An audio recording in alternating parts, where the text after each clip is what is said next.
বৌমা, এত বেলা হয়ে গেল, এখনো ঘুমাচ্ছ? রান্না করবে না নাকি? শাশুড়ির কথায় ধরপড় করে বিছানা থেকে ওঠার চেষ্টা করলাম। উঠে বসতেই চারদিকটা অন্ধকার হয়ে আসলো। খাটের পায়া চেপে ধরে বসে রইলাম। মায়ের আবারও কর্কশ স্বর ভেসে এলো, বৌমা, ওঠোনি এখনো? দেয়াল ধরে ধরে বের হয়ে মাকে বললাম, মা, আমার শরীরটা একটু খারাপ লাগছে, শুয়েছিলাম। রান্না বান্না করবে না? অসুস্থ হয়ে শুয়ে থাকলে তো চলবে না বাপু, সংসার সামলাতে হবে। বাবু ফিরে এসে না খেয়ে থাকবে? মা, আমি রান্নাঘরে যাচ্ছি। ঠিকই তো, আমার সংসার তো আমাকেই সামলাতে হবে। রান্নাঘরে গিয়ে দেয়াল ধরে কিছুক্ষণ চোখ বন্ধ করে দাঁড়িয়ে রইলাম। মায়ের স্বর ভেসে এলো, বৌমা, চা তুলে দাও তো, মাথাটা ধরেছে। চায়ের পাতিলটা চুলায় তুলে দিয়েই গা গুলিয়ে মাথাটা চক্কর দিয়ে উঠল।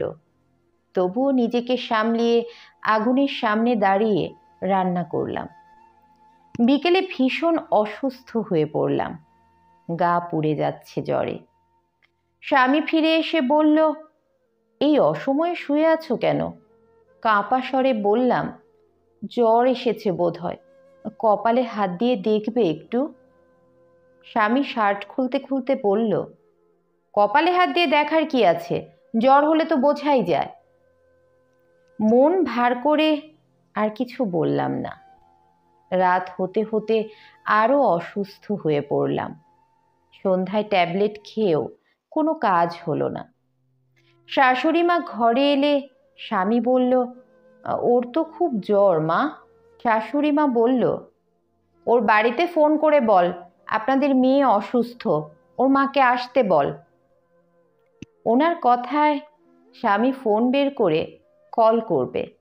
তখন বললাম, না থাক, আমায় কাউকে সেবা করতে হবে না, তোমরা ব্যস্ত হইও না। এটা শুনে শাশুড়ি মা চলে গেলেন। স্বামী ব্যালকনিতে গিয়ে সিগারেট ধরিয়ে বসে রইল।